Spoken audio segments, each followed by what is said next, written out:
बेटा दरवाज़ा खोलो। तुम्हें नहीं करनी शादी तो मत करो, लेकिन भगवान के लिए दरवाज़ा खोल दो। मेरी माँ बार बार मेरे कमरे का दरवाज़ा खटखटा रही थी, लेकिन मैं जीना ही नहीं चाहती थी। मेरी माँ ने कुछ ऐसा किया कि मैं जल्दी से दरवाज़ा खोलकर माँ से लिपट गई। मेरा नाम अनुराधा है। मेरी शादी एक ऐसे घर में हुई थी जहाँ पर सिर्फ मेरा पति और मेरा सौतेला बेटा के अलावा कोई नहीं था। जब यह रिश्ता मेरे घर पर आया था तो मेरे मम्मी पापा को बहुत अच्छा लगा था, क्योंकि एक तो छोटी सी फैमिली थी और मेरे होने वाले पति सरकारी नौकरी करते थे। आजकल कौन नहीं चाहता है कि लड़का सरकारी नौकरी करे। लेकिन अफसोस की बात यह थी कि जिनसे मेरी शादी हो रही थी वो मेरे से 15 साल बड़े थे। उनका एक बेटा था जो कि मेरे से 2-3 साल ही छोटा था, और उनकी पत्नी किसी बीमारी की वजह से 2 साल पहले मर चुकी थी, और माँ के मरने के गम में उनका बेटा एबनॉर्मल हो गया था। मैं गांव में रहती थी और एक पढ़ी लिखी लड़की थी, और मुझे शहर में रहने वाले लड़के पसंद थे। मैं उनसे ही शादी करना चाहती थी। हर लड़की की तरह मेरी भी चाहत थी कि मेरी शादी किसी अमीर लड़के से हो। ये लड़का भी सरकारी नौकरी करता था, लेकिन मुझसे उम्र में काफ़ी बड़ा था, इसलिए मैं उससे शादी नहीं करना चाहती थी। और रोते हुए मैंने कमरे का दरवाज़ा बंद कर लिया। जब मेरी माँ ने मेरे कमरे का दरवाज़ा खटखटाया और कहा कि बेटा, तुझे शादी नहीं करनी है तो मत कर, लेकिन दरवाज़ा खोल दे। लेकिन मैं दरवाज़ा नहीं खोल रही थी तो मेरी माँ ने कहा, अगर तू दरवाज़ा नहीं खोलेगी तो मेरा मरा हुआ मुंह देखेगी। तो मैं जल्दी से दरवाज़ा खोलकर माँ के गले लग गई। माँ ने मुझसे कहा, बेटा, तेरे पापा एक छोटी सी कंपनी में नौकरी करते हैं। उनकी सैलरी बस इतनी सी है जिससे कि घर का खर्चा चल सके और तुम लोगों को पढ़ा सके। और हमारी 5 बेटियां हैं। अगर तू लड़के की उम्र देखेगी तो तुझे इतना अच्छा लड़का नहीं मिलेगा, और हर इंसान में कुछ ना कुछ कमी रहती ही है। इसकी उम्र ही ज़्यादा है, लेकिन घर परिवार से तो ठीक है ना। मेरी बच्ची, तू इस लड़के के घर में रानी बनकर रहेगी, इसलिए हमारी बात मान ले और शादी के लिए तैयार हो जा। मेरी माँ सही कह रही थी, क्योंकि मैं अकेली बहन तो थी नहीं। मेरे से छोटी मेरी 4 और बहनें थी, और मेरे पापा के पास इतने पैसे नहीं थे कि वह मेरी शादी मेरे हम उम्र सर्वगुण संपन्न लड़के से शादी करते। ऐसे इस लड़के की पर्सनालिटी काफ़ी अच्छी थी। ये मेरे से ज़्यादा उम्र का नहीं दिखता था, दिखने में बहुत ही स्मार्ट था। फैमिली भी छोटी सी ही थी। शहर में उसका बहुत बड़ा बंगला था, और सिर्फ एक बेटा है जो एबनॉर्मल है, इसलिए ये आदमी अपनी दूसरी शादी कर रहा था। नहीं तो बेटे का करता, लेकिन उससे कौन सी लड़की शादी करती। इसलिए वह आदमी अपनी शादी कर रहा है, क्योंकि वह चाहता था कि उसके बेटे की देखभाल करने के लिए घर में एक औरत आ जाए। जिस आदमी के साथ मेरी शादी होने वाली थी वह घर का इकलौता बेटा था। उसकी पहली पत्नी तो 2 साल पहले ही मर चुकी थी। घर में सिर्फ दोनों बाप बेटे ही रहते थे। वह अपने घर और बेटे की देखभाल के लिए एक नौकरानी रखे हुए थे, लेकिन वह नौकरानी उनके बेटे की अच्छे से देखभाल नहीं करती थी, इसलिए उन्होंने उस नौकरानी को घर से निकाल दिया। और तभी से उनके घर में काम करने की परेशानी होने लगी थी। भला वह कब तक नौकरानी के सहारे ज़िंदगी गुजार सकते थे। इसलिए उन्होंने शादी करने के बारे में सोचा। उनका बेटा अपनी माँ के मरने के गम में एबनॉर्मल हुआ था। मैंने बहुत सोचा और मुझे ये रिश्ता अच्छा लगा था, इसलिए मैंने माँ से हाँ कह दिया। और कुछ ही दिन बाद मेरी शादी उस आदमी यानी कि विपुल से बहुत धूमधाम से हो गई। मैं अपने पति के साथ विदा होकर अपनी ससुराल चली आई थी। ससुराल में मेरा स्वागत करने के लिए कुछ औरतें थीं जो कि विपुल के रिश्तेदार थे। औरतों ने मेरा बहुत अच्छे तरीके से स्वागत किया था। मुझे अपनी ससुराल का बंगला बहुत अच्छा लगा था, और यहाँ के रस्म रिवाज भी मुझे बहुत पसंद आए थे। मेरे पति भी बहुत अच्छे थे। समय ऐसे ही अच्छे से गुजर रहे थे। मैं अपने बेटे के सारे काम करती थी, उसको खाना खिलाती, उसके कपड़े धुलती, और पास बैठकर उसको कहानियाँ भी सुनाती थी। वह था तो एबनॉर्मल, लेकिन उसकी आदतें बहुत अच्छी थी। वह मुझे बिल्कुल भी परेशान नहीं करता था। लेकिन जब मैं घर का काम करती थी तो मेरी नज़र उस लड़के यानी कि सुहेल पर जाती तो ऐसा लग रहा होता कि जैसे कि वह मुझे ही घूर रहा है। लेकिन फिर मुझे लगता कि वह मुझ में अपनी माँ को ढूंढ रहा होगा। वह मुझे देखकर मुस्कुराते रहता था। कभी कभी मुझे यह बात बड़ी अजीब लगती थी कि वह ऐसे क्यों देखते रहता है, पर हर बार मैं यह बात भूल जाती थी कि वह एबनॉर्मल है और वह मेरा बेटा है। मैं मन को समझा तो देती थी, लेकिन फिर से मेरे मन में खलबली मच जाती थी। मेरे पति हर रोज़ सुबह 8 बजे ऑफिस के लिए निकल जाते थे और शाम को 7 बजे घर वापस आते थे। सारा दिन मैं और मेरा बेटा घर में अकेले रह जाते थे। मेरे पति ने मुझे शादी की रात ही समझा दिया था कि तुम्हें सुहेल का बहुत ख्याल रखना है। पहले हमारे घर पर नौकरानी रहती थी और वह सुहेल का ख्याल रखती थी, क्योंकि सुबह 8 बजे मैं ऑफिस के लिए निकल जाता हूँ। जब सुहेल की माँ जिंदा थी तो सुहेल स्कूल जाया करता था, लेकिन अब तो वह 2 सालों से घर पर ही रहता है। मेरे पीछे नौकरानी उसका अच्छे से ख्याल नहीं रखती थी, इसलिए मैंने उसे घर से निकाल दिया। नौकरानी को निकालने के बाद मैं काफ़ी ज़्यादा परेशान रहने लगा था। हमारे घर पर बहुत ज़्यादा परेशानी हो गई थी। कभी कभी हमारे किराएदार आकर मेरे और सुहेल के लिए खाना बना दिया करते थे, लेकिन फिर हम इस तरह से कब तक किसी की मदद ले सकते थे। शादी की पहली रात मेरे पति ने मेरी बहुत तारीफ़ें की थी और अपने पति की तारीफ़ सुनकर मैं बहुत खुश हुई थी। मैंने उन्हें भरोसा दिलाया था कि मैं सुहेल के साथ हमेशा हमेशा अच्छा व्यवहार रखूंगी और एक माँ होने का फ़र्ज निभाऊंगी।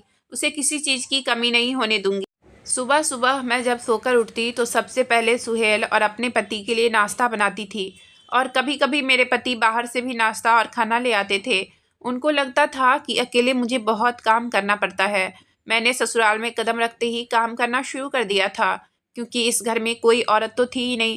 जब शाम को मेरे पति घर आते तो मेरी हेल्प करते थे। मैं उनसे कहती थी कि आप रहने दो, मैं कर लूँगी, लेकिन वो मानते ही नहीं थे। कहते थे कि दिन भर अकेले तुम काम करके परेशान हो जाती हो। मैं कहती थी कि नहीं, ऐसा नहीं है, काम करती हूँ तो टाइम पास हो जाता है, नहीं तो बैठे बैठे बोर हो जाऊँगी। मैं अपनी जिम्मेदारी निभाना चाहती हूँ, यह घर तो मुझे ही संभालना पड़ेगा। मेरी बात सुनकर मेरे पति बहुत खुश हुए थे। उन्होंने कहा था कि हमें अपने घर के लिए ऐसी ही लड़की की तलाश थी। मेरे पति कहने लगे कि तुम बहुत खूबसूरत हो, तुम खूबसूरत ही नहीं बल्कि खूबसूरत होने के साथ साथ बहुत समझदार भी हो। मैंने रात का खाना टेबल पर लगा दिया और सुहेल भी नाश्ता करने के लिए मेरे सामने ही बैठा हुआ था। मैं उसको अपने हाथों से खाना खिलाने लगी। मेरे पति भी खाना खा रहे थे और धीमे धीमे मुझे देखकर मुस्कुरा रहे थे। पहले ये दोनों बाप बेटे खाना खा लेते थे, तब मैं सबसे लास्ट में खाती थी। हालांकि विपुल मुझसे कहते थे कि मैं तुम्हारे लिए रुक जाता हूँ, पहले सुहेल को खिला दो तब हम दोनों खाएंगे। लेकिन मैं उनसे कहती थी कि नहीं, आप खा लो, मैं बाद में खा लूँगी। मुझे ऐसा लग रहा था जैसे सुहेल अभी भी मुझे घूर रहा था। मैंने सुहेल को खाना खिला दिया, मैं खाना खाने लगी। तभी मेरे पति मेरे बालों में हाथ फेरने लगे। मैंने कहा सुहेल यही बैठा है, तो मेरे पति कहने लगे उसे ये सब समझ नहीं आती है। खाना खाकर हम लोग सो गए। अगले दिन जब मैं कमरे में झाड़ू लगा रही थी तो मैंने टी शर्ट और लोअर पहना हुआ था। मुझे हमेशा से ही घर पर कंफर्टेबल कपड़े पहनने की आदत थी, और यहाँ था भी तो कोई नहीं, एक पति थे और सुहेल मेरा बेटा ही तो था। सुहेल सोफे पर बैठे हुए किसी चीज़ से खेल रहा था, लेकिन मुझे ऐसा लग रहा था जैसे वह घूर घूर कर देख रहा है। ऐसे आज तक उसने मुझसे कुछ कहा नहीं था, बस कभी कभी मुझे अफसोस होता था कि माँ के मरने से पहले कितना अच्छा था और अब ऐसा हो गया है। मुझे उस पर बहुत तरस आती थी, काश उसकी अपनी सगी माँ नहीं मरी होती। यही सब सोचकर मैं अपनी तरफ से बहुत कोशिश करती थी कि उसका ख्याल रख सकूं। वह भी मेरे आने से बहुत खुश था, उसके चेहरे पर हमेशा मुस्कान ही रहती थी। मेरे पति ने कहा कि माँ के जाने के बाद ये हमेशा उदासी रहता था, लेकिन अब देखो कितना खुश रहता है तुम्हारे साथ। एक बच्चे के लिए माँ बाप का प्यार बहुत ज़रूरी होता है। मेरे पति ने मुझे बताया कि सुहेल पढ़ने में भी काफ़ी तेज लड़का था, क्लास में हमेशा टॉप आया करता था, और अब देखो भगवान ने कैसा खेल खेला इसके साथ। मैंने अपने पति से कहा था कि क्या आपने इसका इलाज नहीं करवाया। मेरे पति कहने लगे सुहेल डॉक्टर के पास नहीं जाना चाहता है, कहता है क्या करूँगा ठीक होकर, बस आप मेरे साथ रहो, मुझे अकेला छोड़कर कहीं मत जाओ। और इस तरह से धीरे धीरे इसका दिमाग ज़्यादा खराब होता गया। लेकिन मैं क्या करूँ, तुम ही बताओ। वो ठीक ही नहीं होना चाहता है, वो बच्चा तो है ही नहीं कि मैं उसे गोद में उठाकर ले जाऊं। वह कहता है पापा बस आप मेरे साथ रहो, और तुमसे शादी करने से पहले कहता था कि आप मेरे लिए नई माँ ला दो, मैं आप दोनों के साथ रहना चाहता हूँ, बस मैं इसी में खुश रहूँगा और हो सकता है कि मेरी नई माँ के आने के बाद मैं ठीक हो जाऊँ। बस यही कहकर सुहेल बात को टाल देता है, और वह अभी तक एक बार भी मेरे साथ डॉक्टर के पास नहीं गया है। मैंने कहा आप ज़बरदस्ती सुहेल को डॉक्टर के पास ले जाते। मेरे पति ने मुझे बताया था कि तुम्हें नहीं पता, सुहेल बचपन से ही बहुत ज़िद्दी है, मैं उसके साथ ज़्यादा ज़बरदस्ती नहीं कर सकता, शायद वह अपनी ज़िंदगी में इसी तरह से खुश है। मेरे पति ने कहा तुम उसे हमेशा ऐसे ही अपना बेटा समझकर प्यार देना, और शायद प्यार से वो ठीक हो जाए। मैंने अपने पति को यकीन दिलाया था कि आप मेरी तरफ से निश्चिंत रहिए, मैं आपसे वादा करती हूँ कि मैं सुहेल का हमेशा ऐसे ही ख्याल रखूँगी। मैंने सुहेल के पुराने फ़ोटोज़ देखे थे जब वो बिल्कुल ठीक था और उसकी सगी माँ जिंदा थी। उसकी माँ भी बहुत खूबसूरत औरत थी और सुहेल अपनी माँ पर ही गया हुआ था। हालांकि मेरे पति भी काफ़ी स्मार्ट थे। सुहेल का दिमाग अगर ठीक हो जाता तो कुछ साल बाद उसकी शादी की उम्र हो जाती और उसकी शादी हो जाती। वो लंबा चौड़ा बहुत हैंडसम लड़का था।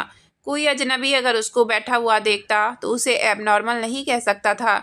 शादी के 2 महीने तो लगभग इसी तरह से गुजरते चले गए, लेकिन एक दिन मेरे पति का ट्रांसफ़र दूसरे शहर हो गया। मैंने उन्हें कहा कि मैं और सुहेल भी आपके साथ चलते हैं, लेकिन उन्होंने कहा कि मैं पहले जाकर वहाँ रूम वगैरह ले लूँगा, देखूँगा कि वो एरिया कैसा है, तब दूसरी बार छुट्टी में आऊँगा तो तुम्हें और सुहेल को ले चलूँगा। मैंने कहा ठीक है, जैसी आपकी मर्ज़ी। 2 दिन बाद मेरे पति जा चुके थे और मुझसे कह गए थे कि मेरे पीछे सुहेल का तुम्हें बहुत ख्याल रखना है। उसको अपने हाथों से खाना तो तुम खिलाती ही हो। मैं रहता था तो उसे नहा देता था। ना जाने क्यों उसे नहाना अच्छा नहीं लगता है, इसलिए मेरे जाने के बाद तुम उसे नहा भी देना। नहाने की बात सुनकर मुझे थोड़ा-सा अच्छा नहीं लगा, क्योंकि वह लगभग मेरी ही हम उम्र था। मैंने दबी-दबी आवाज़ में कहा, नहाना मेरे से नहीं हो पाएगा क्योंकि वो छोटा बच्चा तो है नहीं। छोटा रहता तो उसकी बात अलग थी। मेरे पति ने कहा, कर दी ना तुमने सौतेली वाली बात। इस जगह पर अगर तेरा अपना सगा बेटा रहता तो तू क्या करती? क्या तू अपने बेटे को छोड़ देती? ये बेचारा लाचार है, खुद से नहीं कर सकता है, दूसरे पर डिपेंड है। इसलिए तो मैं तुमसे कह रहा हूँ, नहीं तो क्या ज़रूरत थी तुम्हें या मुझे इसको नहाने की। मैंने अपने पति से कहा, आप ऐसी बातें क्यों कर रहे हो? भगवान ना करे अब मेरे दूसरे बच्चे के साथ ऐसा हो। मुझे विपुल की बात थोड़ी सी बुरी लगी थी, इसलिए मेरे आँख से आंसू भी आ गए थे। खैर मैंने खुद को संभाला। विपुल मेरे आंसू साफ करते हुए कहने लगे, अगर तुम्हें मेरी बात बुरी लगी हो तो सॉरी, मुझे माफ़ कर दो। आगे से अपना पराया जैसी बात नहीं करूँगा। मैंने कहा, जैसा आप समझ रहे हैं वैसा कुछ नहीं है, बस मुझे शर्म आएगी उसको नहाने में, इसलिए मैंने बोला। विपुल कहने लगे, कोई बात नहीं, सोचना कि अभी वो छोटा बच्चा ही है। मैंने कहा ठीक है। विपुल तो चले गए, मैं और सुहेल रहने लगे। मैंने सुहेल से कहा, चल सुहेल नहा देती हूँ, उसके बाद नाश्ता करना। जैसे ही उसने नहाना शब्द सुना, बिना देरी किए हुए बनियान निकाल लिया। वो नहीं समझता था, लेकिन मैं तो समझती थी ना, इसलिए मुझे थोड़ा-सा अजीब लग रहा था। लेकिन मैंने खुद को याद दिलाया कि मैं एक बच्चे को नहाने जा रही हूँ। मैं उसको बाल्टी के पानी से नहा रही थी, लेकिन उसने शावर चालू कर दिया और मैं भी उसके साथ भीगने लगी। मैंने कहा, सुहेल ये तुमने क्या किया? मैंने थोड़ा-सा चिल्लाते हुए कहा था। मेरी बात पर वह मुझसे लिपट कर रोने लगा। ये सब देखकर मेरा दिमाग खराब हो गया, लेकिन मैं क्या करती? उसे चुप करवाई और अपने मन को यह कहकर शांत करवाया कि उसे इन सब चीज़ों की कोई समझ ही नहीं है। और उसके बाद मैंने खुद भी नहाया। मैंने जब नहाकर वॉशरूम का गेट खोला तो सुहेल दरवाजे के पास ही खड़ा था, वो भी सिर्फ पैंट पहनकर। मैंने कहा, सुहेल तुमने बनियान और टी शर्ट क्यों नहीं पहना? सर्दी लग जाएगी तो। कहने लगा, माँ आप ही पहना दो। जबकि मेरे पति जब यहाँ रहते थे तो वो खुद से ही कपड़े पहनता था।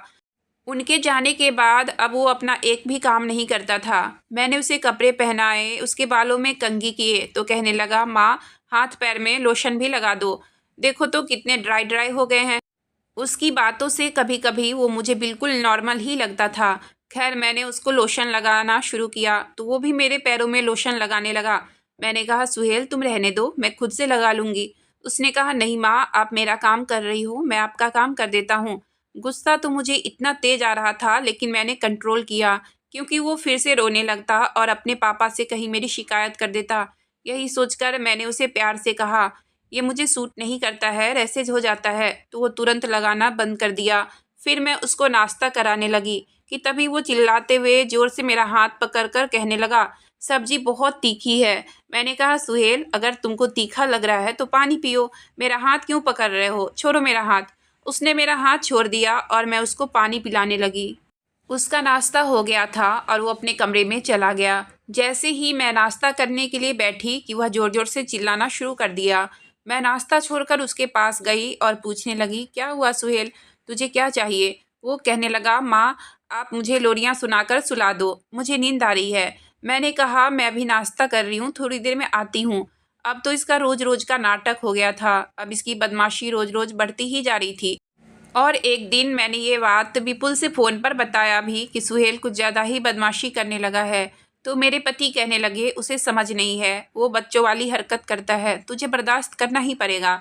मुझे पति की बात सुनकर बहुत गुस्सा आया, लेकिन मैं क्या कर सकती थी। इसलिए उसके बाद मैंने उनसे सुहेल के बारे में कहना ही छोड़ दिया। अब मुझे लगता था कि सुहेल बिल्कुल नॉर्मल है, कहीं वो जानबूझकर तो एबनॉर्मल नहीं बना हुआ है।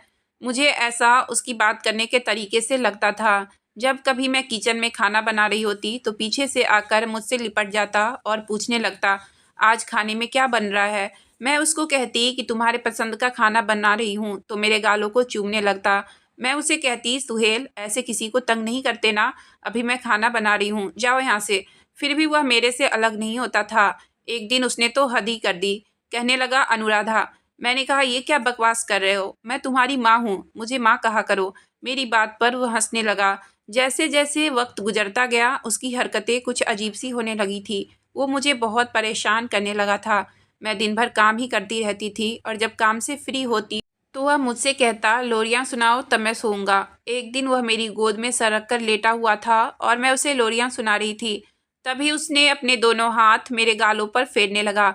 मैंने कहा, ये तुम क्या कर रहे हो, चुपचाप सो जाओ, मुझे भी नींद आ रही है। वह कहने लगा, आज आप मेरे पास ही सो जाओ। मैंने कहा, नहीं, मुझे अपने कमरे में ही नींद आती है। तो वह कहने लगा, तो चलो मैं भी आता हूँ आपके कमरे में। मैंने कहा, नहीं, कोई ज़रूरत नहीं है तुम्हें मेरे कमरे में आने की, चुपचाप आंखें बंद करके सो जाओ। इतना कहकर मैं अपने कमरे में आ गई।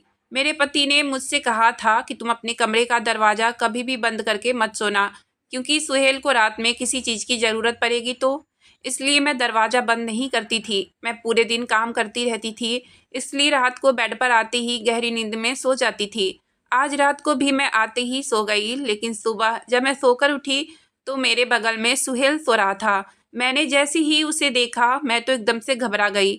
मैंने उसे झकझोर कर उठाते हुए कहा, सुहेल, तुम यहाँ मेरे बेड पर क्यों सो रहे हो।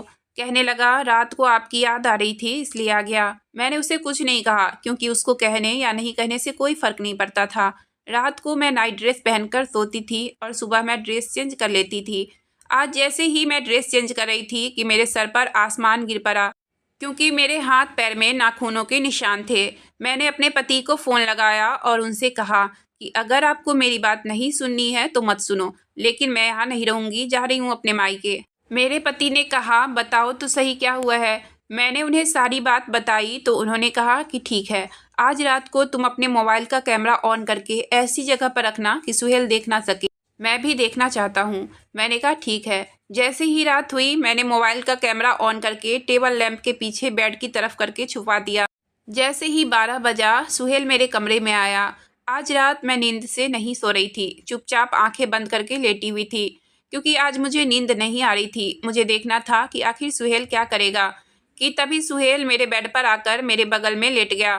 थोड़ी देर बाद वो अपना कपड़ा उतारकर मेरे साथ वो जुल्म करने चला था कि लोगों को एक माँ बेटे के रिश्ते से भी विश्वास उठ जाएगा। कि तभी मैं उठकर बैठ गई और उसके गालों पर एक के बाद एक थप्पड़ लगाने लगी। फिर उसने मेरा हाथ जोर से पकड़ लिया और कहने लगा, तुम मेरी माँ नहीं हो, मेरी माँ अब इस दुनिया में नहीं है। मैंने कहा, सौतेली माँ भी तो माँ ही होती है ना, मैं तुम्हारे पापा की पत्नी हूँ। वह मुझसे कहने लगा, अपनी उम्र देखो, तुम्हारी शादी तो मुझसे होनी चाहिए थी, ना कि पापा से। वह तुमसे काफ़ी बड़े हैं, मैं तुम्हारे लायक हूँ। मुझे एक मौका देकर तो देखो, तुम खुद ब खुद मेरी हो जाओगी। मैंने कहा, तुम अपनी बीमारी का ढोंग कर रहे हो ना। वह कहने लगा, हाँ, मैं ढोंग कर रहा हूँ, क्योंकि मेरे पापा मेरी माँ के मरने के बाद मेरा ध्यान रखना छोड़ दिए थे, इसलिए मैंने नाटक किया और पापा मेरा ध्यान रखने लगे। मैं नहीं चाहता था कि पापा दूसरी शादी करें, लेकिन मैं उनको कैसे मना कर सकता था, और उन्होंने तुमसे शादी कर ली। जिस दिन तुमने इस घर में कदम रखा मैं तेरा दीवाना बन बैठा। मैं जानबूझकर तुझे टच करता था कि तुम मेरी तरफ आकर्षित हो जाओगी, लेकिन तुम नहीं हुई, क्योंकि तुम्हें बूढ़े पति ही चाहिए और मैं तुमसे दूर नहीं रहना चाहता था। इसलिए मैं कल रात को भी इस कमरे में आया और आज भी आया हूँ। चल, अब जो मैं चाहता हूँ वो तुम मुझे करने दे। मैंने कहा, ठीक है, इससे पहले हम दोनों दूध पी लेते हैं, क्योंकि वो सब करने से पहले दूध पीना ज़रूरी होता है। मैंने जानबूझकर ऐसा बहाना बनाया था ताकि उससे पीछा छूट सके। मैंने कहा, तुम रुको यहाँ पर, मैं दूध लेकर आती हूँ। मैंने उसके बालों में हाथ फेरते हुए कहा।